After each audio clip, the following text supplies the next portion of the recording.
tasted Jesus? Have you tasted Him? The scripture I'm using may not seem like a resurrection one scripture, but as we get to the message, I think you'll see why I used it. It's from 2 Timothy chapter 4. 2 Timothy chapter 4, the first 8 verses. I charge you in the presence of God and of Christ Jesus, who is to judge the living and the dead, and by His appearing in His kingdom, preach the word, be ready in season and out of season, reprove, rebuke, and exhort with complete patience and teaching. For the time is coming when people will not endure the sound teaching, but having itching ears, they will accumulate for themselves teachers to suit their own passions, and will turn away from listening to the truth, and wandering off into myths. As for you, always be sober-minded, endure suffering, do the work of an evangelist, fulfill your ministry. For I am already being poured out as a drink offering, and the time of my departure has come.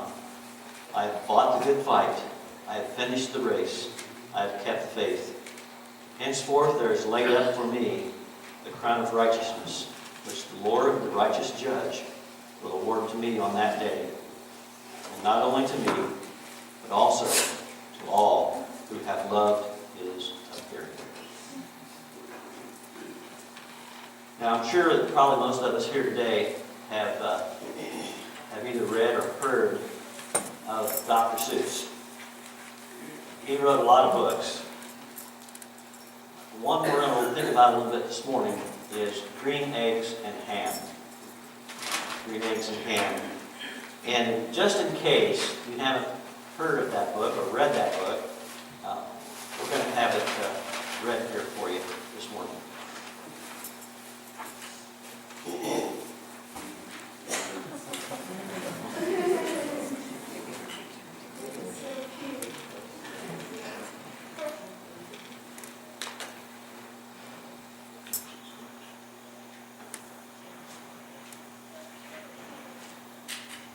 I am Sam. Sam, I am. That Sam I am, that Sam I am. I do not like that Sam I am. Do you like green eggs and ham? I do not like them Sam I am. I do not like green eggs and ham. Would you like them here or there? I would not like them here or there. I would not like them anywhere. I do not like green eggs and ham. I do not like them Sam I am. Would you like them in a house? Would you like them with a mouse? I do not like them in a house. I do not like them with a mouse. I do not like them here or there. I do not like them anywhere. I do not like green eggs and ham. I do not like them Sam I am. Would you eat them in a box? Would you eat them with a fox?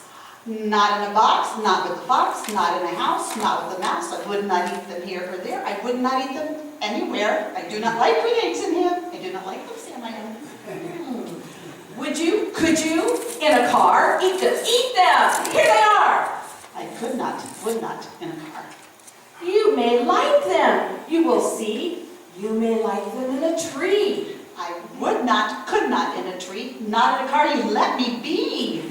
I do not like them in a box. I do not like them with a fox. I do not like them in a house. I do not like them with a mouse. I do not like them here or there. I do not like them anywhere. I do not like green eggs and ham. I do not like them Sam I am. A train, a train, a train, a train. Would you, on a train? Not on a train, not in a tree, not in a car. Sam, let me be. I would not, could not in a box. I could not, would not with a fox. I will not eat them with a mouse. I will not eat them in a house. I will not eat them here or there. I will not eat them anywhere. I do not like green eggs and ham. I do not like them Sam I am. Say, in the dark, here in the dark, could you in the dark? I would not, could not in the dark. Could you in the rain? I would not, could not in the rain, not in the dark, not on a train, not in a car, not in a tree. I do not like them. Sam, you see? Not in a house, not in a box, not with a mouse, not with a fox. I will not eat them here or there. I will not eat them anywhere. You do not like green eggs and ham? I do not like them, Sam, I am. Would you with a goat? I could not with a goat. Could you on a boat? I would not on a boat. I will not eat them with a goat. I will not eat them in the rain. I will not eat them on a train. Not in the dark, not in a tree, not in a car. Let me be. I do not like them in a box. I do not like them with a fox. I will not eat them in a house. I will not eat them with a mouse. I do not like them here or there. I do not like them anywhere. I do not like green eggs and ham. I do not like them, Sam, I am. You do not like them, so you say. Try them, and you may. Try them, and you may, I say. Okay, Sam, if you will let me be, I will try them. You will see. Say, I like green eggs and ham. I do, I like them, Sam, I am. And I would eat them in a boat. And I would eat them with the goat. And I will eat them in the rain and in the dark and on a train. And in a car and in a tree. They are so good, you see. So I will eat them in a box, and I will eat them with a fox, and I will eat them in a house, and I will eat them with a mouse, and I would even eat them on a perch, and I will even eat them here at church. I will eat them here and there. Say, I will eat them everywhere. I do so like green eggs and ham. Thank you, Sam, I am.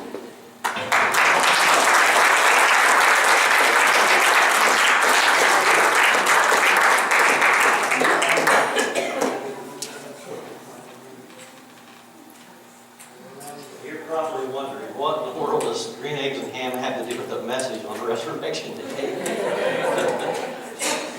Well, it does have something to do with it.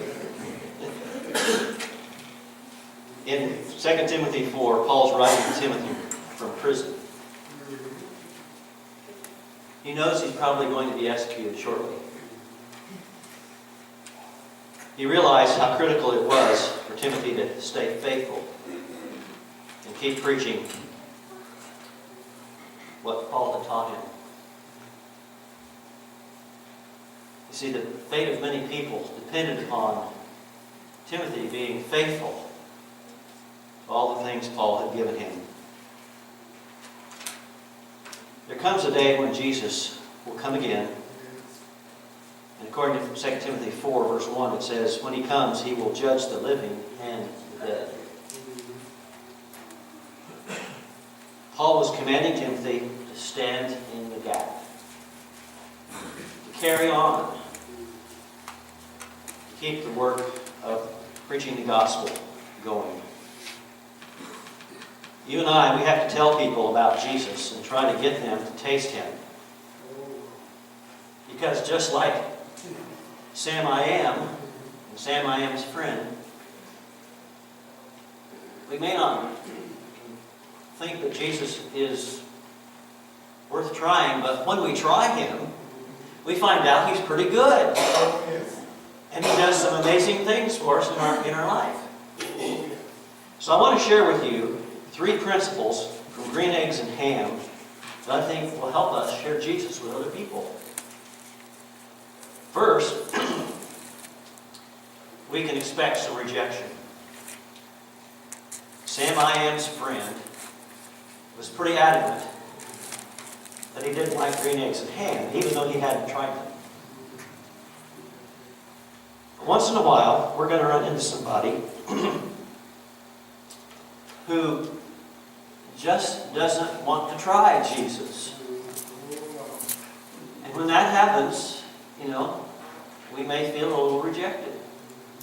Because we have tasted Jesus, and we know how great he is, and we want other people to taste him too. And when they refuse, that makes us feel pretty sad. But at the same time, we can't let that keep us from telling other people about Jesus so they can taste him. Paul tells Timothy that a time is going to come when people will turn away their ears from the truth and turn aside to myths. I believe we can probably see that happening today. To some degree, there are people who they don't want to try Jesus. They don't want to taste him. They don't want to have anything to do with him. And they don't want to have anything to do with people who want them to try Jesus. So we can expect some people may reject us. But we try to get them to taste Jesus, to try him, to see if he isn't good. People are going to turn you and I down a lot when we try to talk to them about Jesus. Because that's just not cool these days. We need to just get used to it. It's all a part of the deal. Jesus said we will go through times of suffering. And there will be times where when we get rejected, it feels like we are suffering. And in fact, some of those people we try to get to taste Jesus may actually turn on us. We should never give up presenting people that we care about the simple message, taste my Jesus and see if he isn't good. Second principle green eggs and ham can teach us is that we need to keep it simple. We need to practice the KISS principle. Keep it simple, stupid. Or keep it simple and short if you prefer. Green Eggs and Ham was a book written by Theodore Giesel. That was Dr. Seuss's real name. He wrote it basically to challenge himself. He wanted to see how many simple, one-syllable words he could use to tell a story. If he would take the time to count the words in that book, several of the words are used over and over, but there's only 50 words in that whole book. He just uses 50 words. And 49 of them are just one syllable. The only one that's not is the word anyway. All the rest contain just one syllable. He met the challenge, and he did pretty well. And this simple story is a simple message, too. It's really, taste my green eggs and ham and see if they aren't good. Just try them and you'll see if they taste good. Sam I Am says. Sam I Am kept it simple. Our message must be simple too. Taste Jesus. Just try him. See if he isn't good. Jesus will not disappoint you if you try him. He won't.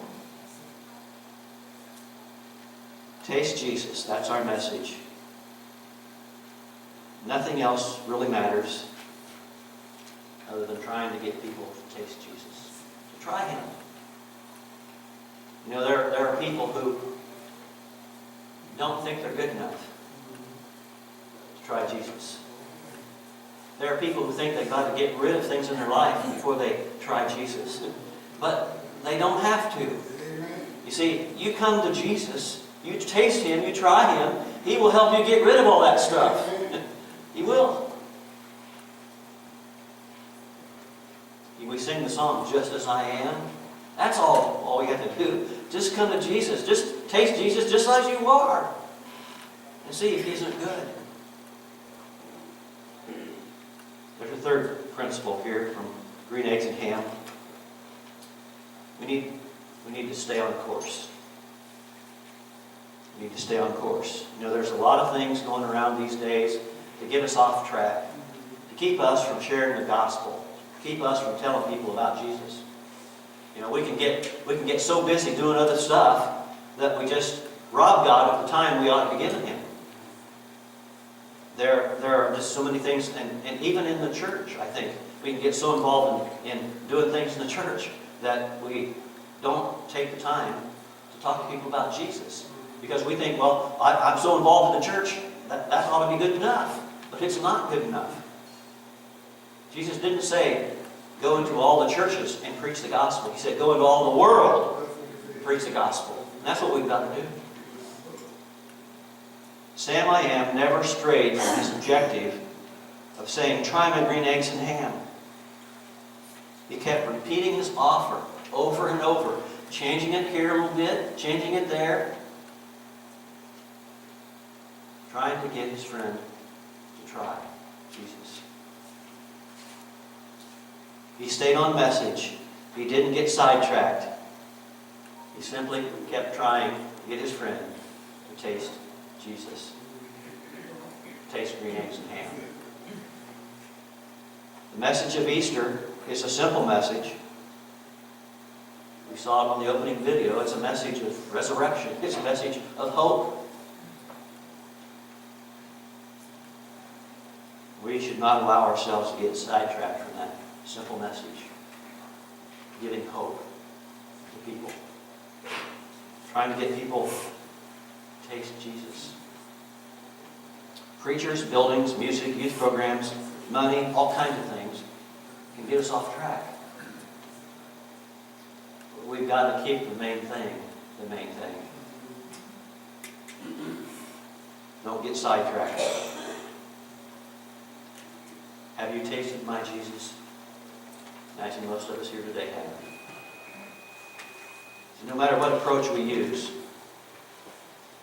have you tasted my Jesus? That's still kind of the main question. Have you tasted my Jesus? I heard about a seminar a while back that asked a simple question. It got me to thinking a little bit. It said, this was the question.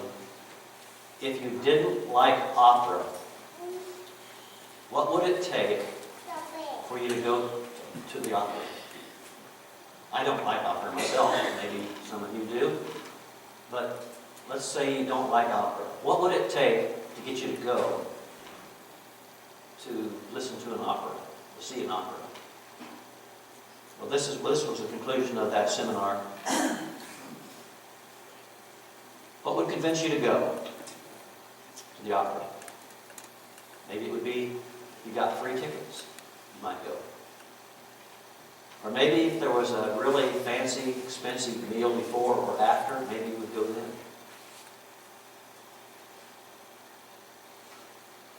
The seminar concluded that the main reason you would go would be because someone you really cared about invited you to go. And think about that.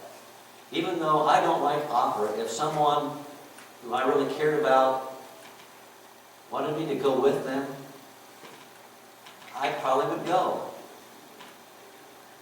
And you see, the point of that seminar was that you've got to get people to taste Jesus. You've got to get them to want to go taste Him. And even people who don't want to taste Jesus, they probably will if you care enough about them to ask them to taste Him. Sam I Am kept asking. Sam I Am kept inviting.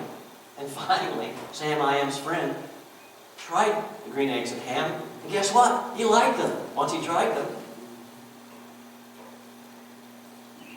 And we have to remember that it only takes a little effort on our part, showing people we care about them, and maybe they will taste Jesus. Maybe they will try Him. If we really show we care about them and their eternal salvation. Have you tasted my Jesus? Alexander McLaren, a preacher who lived from 1826 to 1910, invited a skeptic to attend his church for 4 Sundays in a row and listen to his sermons. McLaren told the skeptic that during those sermons he'd present reasons in each sermon of why he should believe in Jesus. Well, the skeptic was true to his word. He came 4 Sundays in a row and listened to the sermons each week. And after the 4th message, he responded at invitation time. He came forward, was baptized, became a Christian. McLaren was so delighted he just had to ask him, which one of those 4 sermons was the one that made you decide to accept Christ? The skeptic replied, "Your sermons, sir, they were very helpful. But they were not what really finally persuaded me."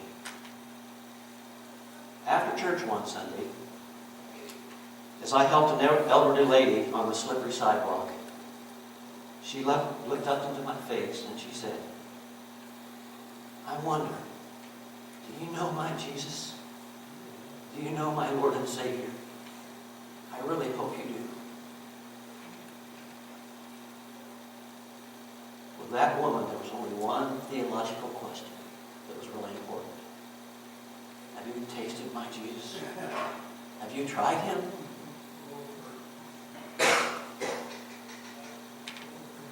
On this resurrection morning, we're going to have the Lord's Supper. And we're not going to have a communion meditation by anybody. We're going to see a video. But when we're going to be going to either the table here or there, or there's one in the back under the push sign. So as you prepare yourself to have communion this morning, think about, have you tasted Jesus? And how you can share it with other people. Watch this video, and once we've seen the video, you can meditate for a little bit, and then you can get up